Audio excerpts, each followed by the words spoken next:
Hello, Giants fans, and welcome to a new edition of the Valentine's Views podcast here on Big Blue View Radio and also on the Big Blue View YouTube channel. Coming to you on Friday, June 10th, after the Giants completed their mandatory minicamp, which is the end of their off-season program.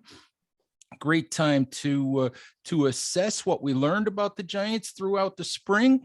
And here to help me do that is good friend Patricia Traina of Locked On Giants and Giants Country. Patty, welcome to the show, and welcome to our summer schedule. Yeah, we made it, Ed. And before you know it, it's going to be here and gone. You know, it's about 6 weeks, and I don't know, man. It's the fastest 6 weeks that fly by on the calendar. I don't know, Patty. I was looking at my to-do list this morning, and I'm like, there's an awful lot of work on this to-do list, considering that we're into the summer schedule. Players are heading off to enjoy their summers, but I got a long list of stuff to do first. I do too, but I hope you get some golf in, because I know how cranky you can be if you don't get your golf in. Yeah, but I get crankier when I play bad, Patty. Unfortunately, I play bad more often than I play well. So, but at least it's a nice walk. There you go. All right, Patty, let's talk Giants, and let's talk about a few things that we learned throughout the spring. Obviously, the Giants are starting over with a new regime, new GM in Joe Schoen, new head coach in Brian Daboll. Just let's start with thoughts on Brian Daboll after watching him throughout the spring. Good approach, very laid back, but not so laid back that he gives off that aura of I don't care. He's kind of rolling with the tide, if you will. So I think he came in and he said, okay, look, we got to get used to these players. They got to get used to us. We've got to figure out exactly what we want this program to look like. We have an idea what it's going to look like, but we've got to really drill down and get to the details. And I don't sense that Brian Daboll has been stressing the little things that maybe some other head coaches might stress, like the injuries, guys missing time, any changes that have had to be made in the practice schedule, all that stuff. It was defined. So coming into the spring, his goal was, let's make this a teaching camp. Let's make this all about us getting to learn about the players and the players getting to learn about us, so that when we come back for training camp in July, we can hit the ground running and we don't have to sit there and still be figuring out who can do what. Yeah, it's interesting. I mean, I've had a couple of interactions with Daboll throughout the spring, that just sort of personal, funny interactions with Daboll that never happened with Tom Coughlin or Ben McAdoo or Pat Shermer or Joe Judge. He is a more laid back personality. And one thing that I noticed throughout the spring, in addition to that, is he hasn't issued proclamations like, we're going to do this and this is the plan, and it's step A, B, C, and D, and this is how we're going to get there. He's been more like, I know generally what I want it to look like. I'm just coming to work every day. We're just trying to make progress. We're just trying to get there. And I think you're right. He hasn't, stressed over the tiny things. It's a much more relaxed atmosphere than it's been for a while. And hopefully that benefits the Giants after a few bad seasons. Yeah, I mean, listen, when you are constantly on edge, when you're constantly walking on eggshells, guess what? You're going to perform with that fear of making a mistake, and you're probably going to make a mistake. Whereas if you're relaxed and you know that you will be forgiven if you make a mistake, you're going to tend to perform a little bit better. It's like, I forget what the expression is, but you ever like take a test and you're so nervous about it and you overthink things, and then you go in and you end up failing the test. Whereas if you just go in and say, okay, look, I did the best I could. I studied as much as I can. I'm just going to take it, and whatever happens, happens. and you tend to be, you tend not to overthink the question. So it's kind of the same thing, I think, here with what Daboll has set up. There is a sense of urgency. I don't want anybody to get the wrong idea and think that, Daboll's just in here and is all fun and games. There is a sense of urgency, but there's also a sense of, look, we're going to learn together. We're going to grow together. We're going to make mistakes together, but we're going to also fix them together. It's not going to be a situation where, oh, if you screw up, that's on you. It's not on me as the coach because I didn't teach you properly. So that's a big, big difference. And I think the players appreciate that. Yeah, I've noticed it. Brian Daboll has been really upfront when it comes to Daniel Jones in particular, stressing the fact that he wants, Daniel to play freely. And that when it comes to this time of year, when it comes to practice, when it comes to preseason, he's okay with mistakes. He wants Daniel to try to make some throws. He wants him to try to squeeze the ball into some windows. He wants him to find out what he can do and can't do, in the offense, and making mistakes, in the spring is part of that. So Absolutely. I've been encouraged by that. It's not putting shackles on Jones or the other players. It's trying to take them off and just letting them be football players. Absolutely. And that's what you need to do. I mean, we talked about it, I think the other day, Ed. Jones, Joe Judge, and I don't want to pick on the guy, but he drilled it into Daniel, don't make a mistake. Well, you know what? You're never going to find out what you can and can't do if you don't try. And when you try, you're sure to make a mistake. I mean, Right. Everybody does. I tried baking a souffle. You know what? It came out as a disaster, but now I know what I did wrong and I know how to fix it if I ever want to try it again. You know what I'm saying? So You sure you've about got that, to Patty? try. You Yes, sure about I'm that? positive. I'm positive. You're questioning my culinary skills, Edward? Come on. So, I mean, the point is you don't know unless you try. And if you sit there and you say, well, don't do that because, I don't think you can do it. That plays games with a guy's head. All right. You want to be able to tell the person, look, there's nothing I don't think that you can do. You can do anything you want to do. You just have to try. And if you make a mistake, let's figure out what the mistake is, how we're going to fix it. And if you continue to make a mistake, then we know maybe it's not a fit for what you do well. That's what Brian Daboll has done with Daniel Jones, and that's how he's going to salvage him. It's interesting. I said this the other day on my show.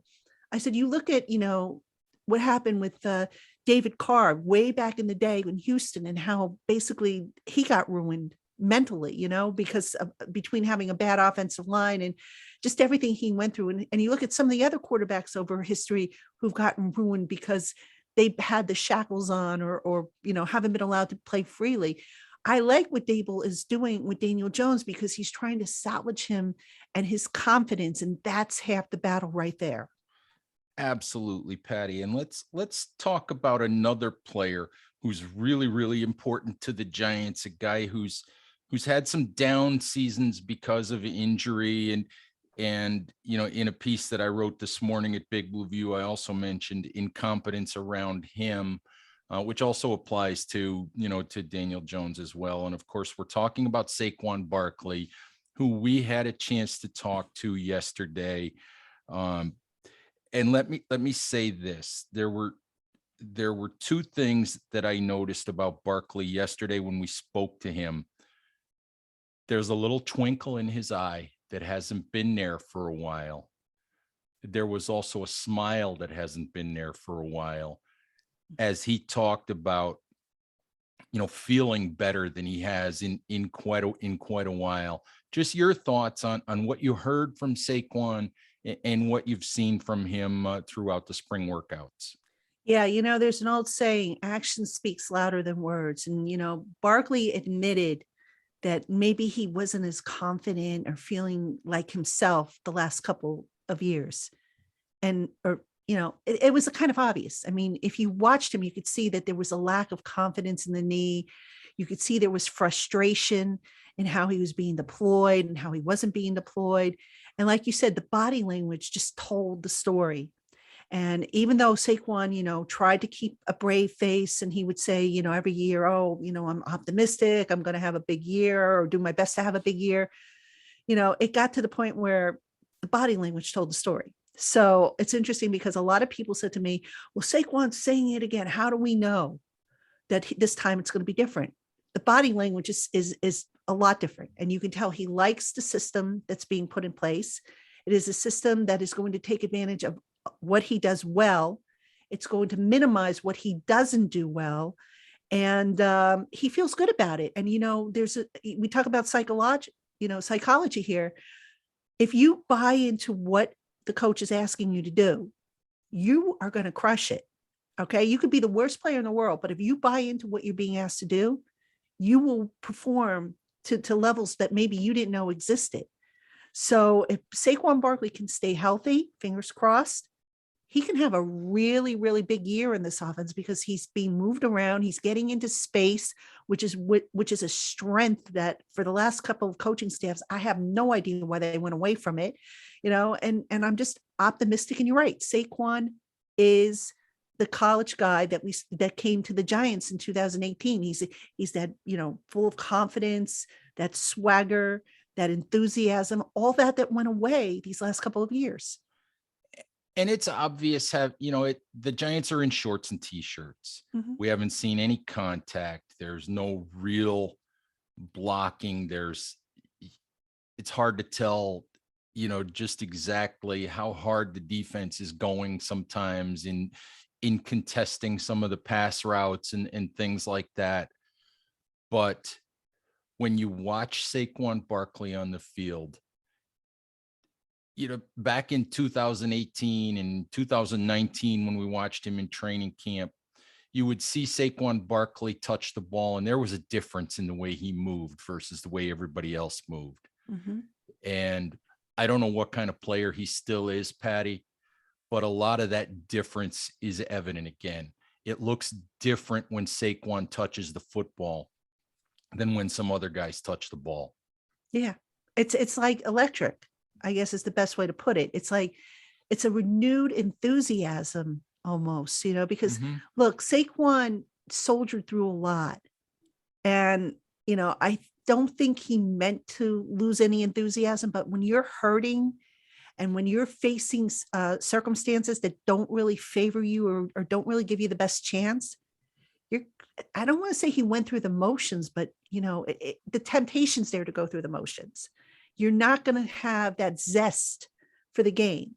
And I think that got lost a little bit. Now you see it coming back for Saquon. And yes, they are in shorts and shells this time of year. There is no contact, no worry about being hit or anything like that. But it starts in the spring and it's something you build up on. And I'm just really looking forward to seeing how he does in the summer when the pads and contact come back. Sure. I mean, Wednesday, when we got a chance to talk to him was really the most expressive, the most relaxed, the happiest that I've seen him in a long time in one of those media scrums. And that was a great sign. Yeah, absolutely. All right, Patty, let's talk about, some impressions of players that we saw in the spring. And I always caution people, players don't win jobs in shorts and t-shirts in May and June. They don't lose jobs in May and June unless they lose them, by showing bad attitudes in the classroom, behind the scenes where we don't see it. But generally jobs are not won and lost at this time of year. But what players can do is put themselves in better positions, to have opportunities in training camp when the competition heats up, when the preseason games are held, when there's padded practices. Just give me a couple of guys for you who might have stood out in a good way and maybe in a bad way throughout the spring. I'll give you a couple on offense to come to mind. Daniel Bellinger, who is the rookie, a guy that I've seen people write that he's going to be the rookie steal.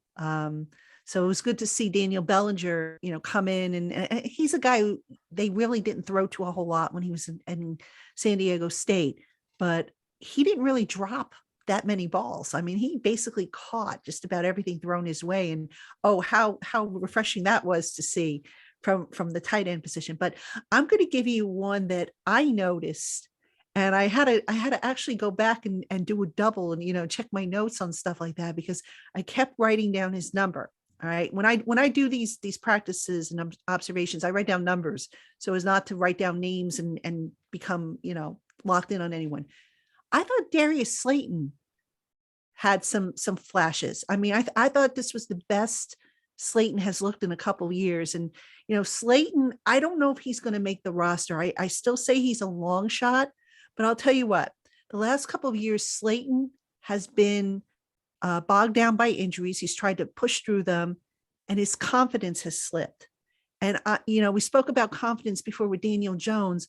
I thought I saw instances where Slayton now was more confident that he was making plays that in the past he might not have wanted any part of.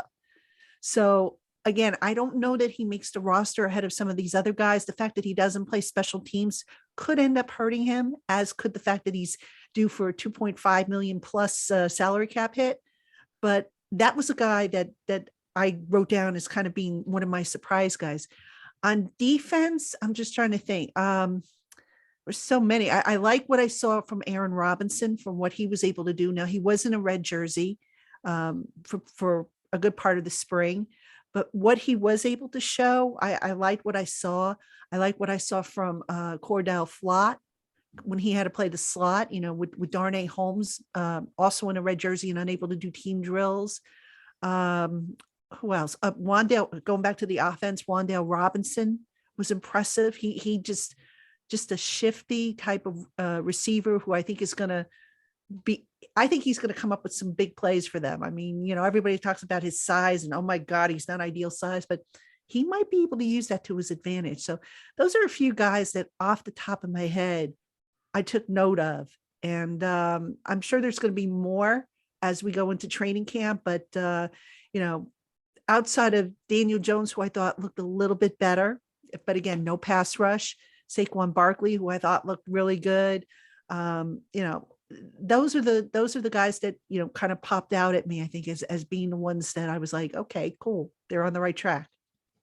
It's interesting to me that you mentioned Slayton, because I have said and written multiple times this offseason that in the end, I do not think Darius Slayton makes the 53-man roster. And you indicated that you think that's a question mark as well. Mm-hmm. And for me, a guy who stood out, and you probably know where I'm going, because Richie you were standing in the press conference when I asked the question about Richie James yesterday. I think that Richie James, former San Francisco 49er, kind of fits what Brian Daboll and Mike Kafka really like. Richie James is a guy that we've seen throughout the spring get a lot of opportunities, with Sterling Shepard not practicing, with Kenny Golladay not doing team drills, with Kadarius Toney, standing on the sidelines. We've seen Richie James at wide receiver. We've seen him in the slot. We've seen him catch balls out of the backfield as, lined up as a running back. On top of the fact that Richie James is an accomplished punt and kickoff returner in the NFL, I think Richie James has put himself in position to make a real strong bid for a roster spot. Yeah. And for me, if everybody's healthy, that might come at Darius Slayton's expense. Yeah, I would agree, because again, Slayton doesn't do special teams. And if you're going to be the fourth or fifth receiver, you better be able to contribute on special teams. So I absolutely could see that being the scenario. Now, could maybe Darius Slayton be a trade chip at some point? Possibly, if somebody's looking for a receiver. I mean, he's not a horrible receiver. There's been worse to come through, but if a team is looking for a big receiver who can play that outside role, Slayton could be very useful. I don't think he's a number one. I question if he's really a number two, maybe a third or fourth guy. But, again, from the Giants' perspective, If you can't play special teams or give them something on specials, then yeah, you're right. Richie James would have the advantage over a Darius Slayton, I would think, all things being equal. And if you're going to be, if you look at Galladay, Shepard, Tony, Wan'Dale Robinson, if you're going to be the fifth wide receiver on the depth chart, can they pay you $2.5 million? No, absolutely not. So you're right. But I'm just saying, from what we have seen with Darius Slayton, he's declined. His production has declined every year since that rookie season. And with it, you could see his confidence has declined as well. He just looks to me like he's renewed. And, we talk about Saquon Barkley getting his swagger back. You kind of see it a little bit in Darius Slayton. And that can be a good thing, because remember, get some good film out there in the preseason. Now maybe the Giants can trade this guy, before, how there's always trades at the final cutdown date. And now you get some additional draft assets, even if it's a day 3 asset, you might just need it if come next year, say, for example, you've got to trade up to get a quarterback, or you want to make a move somewhere along the line. So the more assets you can acquire, the better. Right. Right. Patty, let's talk about a couple of other things. Just, there's a lot of interest in what the Giants' schemes are going to look like. Obviously, new head coach, new offensive coordinator, new defensive coordinator, very different defense than what the Giants, have run in past years.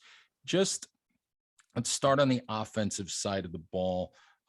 Just your general thoughts on what we've seen, just in terms of the way the Giants appear to be structuring their offense.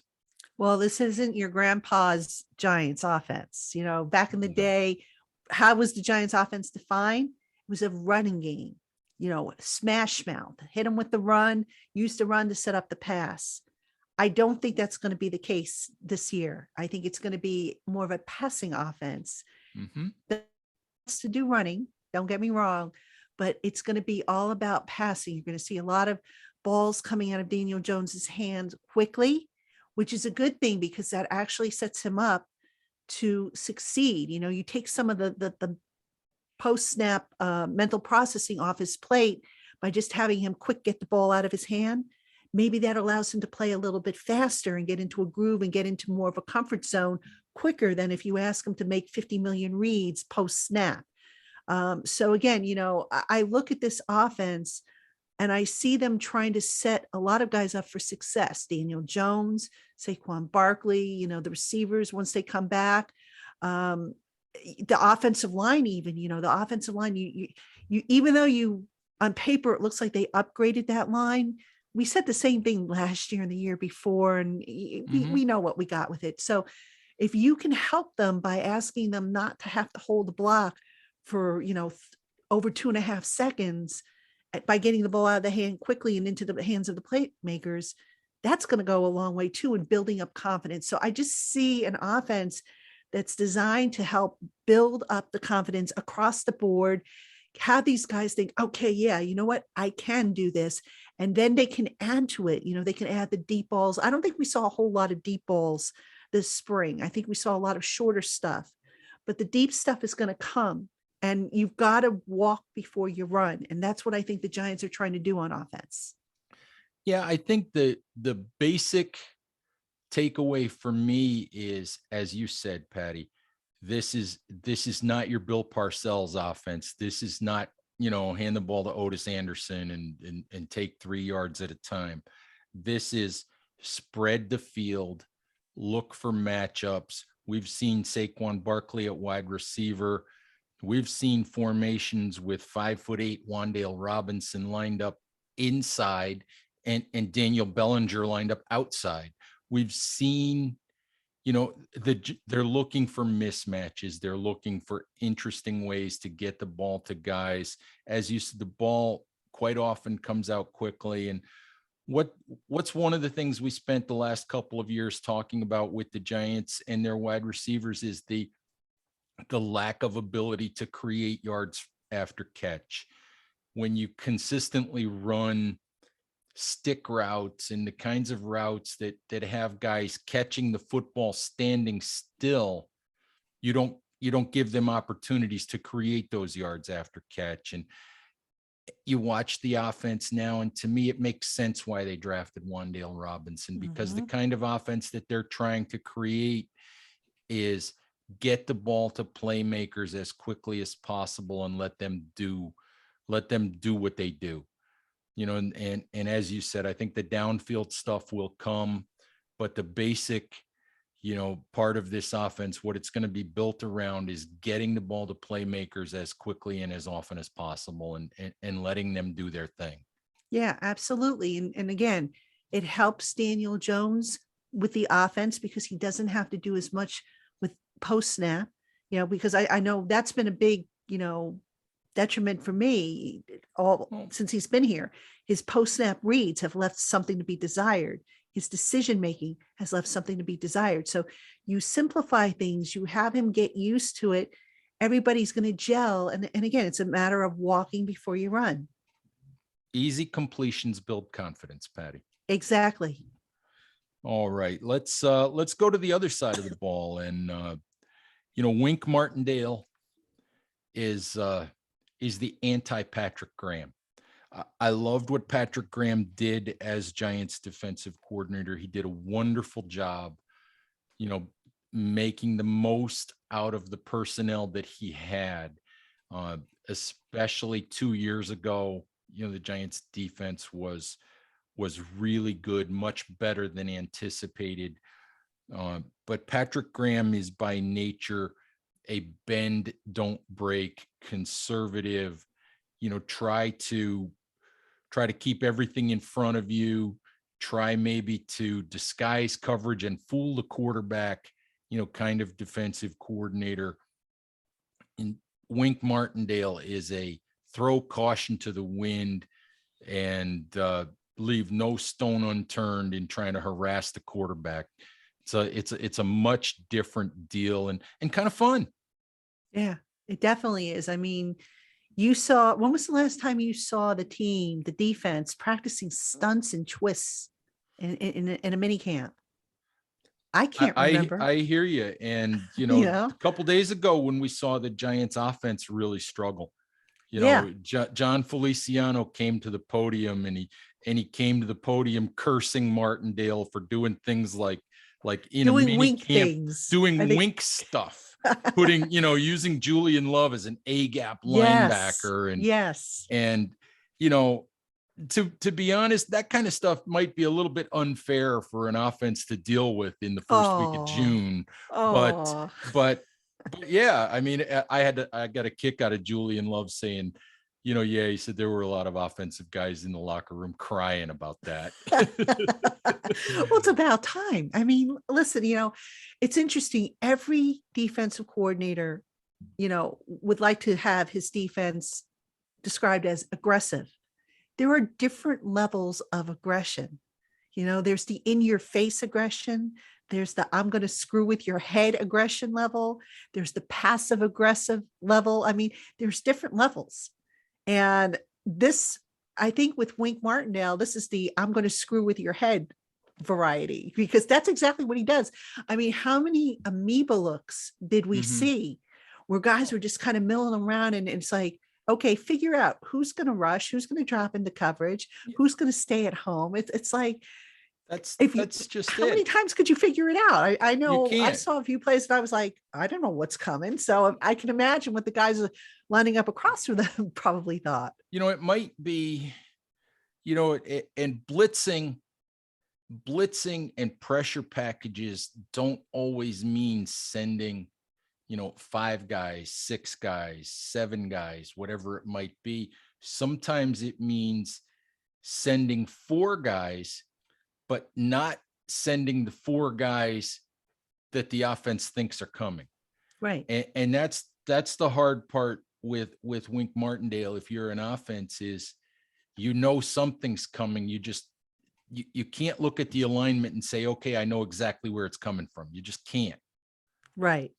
You can't. I mean, you've got to have an element of surprise. And, one of the things that a lot of people have said about the Giants in the past years is how predictable they've been, not just on offense, but to a degree on defense, where you could, after a while, you can watch how they were lining up, and you can say, oh, this is what's going to happen. And you'd be right most of the times. Mm-hmm. Now, Martindale is mixing things up. He's not afraid to, like I said, throw stunts and twists at these guys, which is great practice for the offensive line, by the way, because, we've seen past offensive lines struggle with that. So hopefully this sharpens them up in that regard. But this is a creative defense, and it has a swagger. We talked to Wink Martindale a couple weeks ago, and I thought Wink was going to be one of these, I guess I was expecting, I don't know, like a Rob Ryan type of guy, but he wasn't like that. He was engaging, confident, but not overly cocky. And there's a fine line. I get that, but it was like, the man, you felt like, yeah, this defense it's going to be a problem for some people. You didn't feel like he was giving you a bag of wind, so to speak. Right. The big question for this defense, at least in 2022, is going to be if it has enough in the secondary to hold up. Exactly. All right, Patty, as we head into summer, we've got 6 or 7 weeks, before we get to training camp. Just any final thoughts as we head into summer vacation? Just let's hope that everybody stays healthy, out of trouble. We don't want any of those big stories breaking that, God forbid, somebody was in a car accident or something happened or got arrested. I just want a quiet summer. I've got a lot of work to do. I know you have a lot of work to do. I'm sure you're going to want to take some vacation. I know I am going to want to take some vacation. We don't need a big, holy crap type of story to start off training camp. Let's just get into training camp. One thing that I don't know if the Giants tied up, I don't believe they signed all their draft picks yet, but I'm sure that'll get taken care of. I think they have 2 guys left they have to sign, if I'm not mistaken. Two or three. I think it's 2. Mm-hmm. I think the 4th rounders, if I'm not mistaken. But, that's got to get tied up, obviously.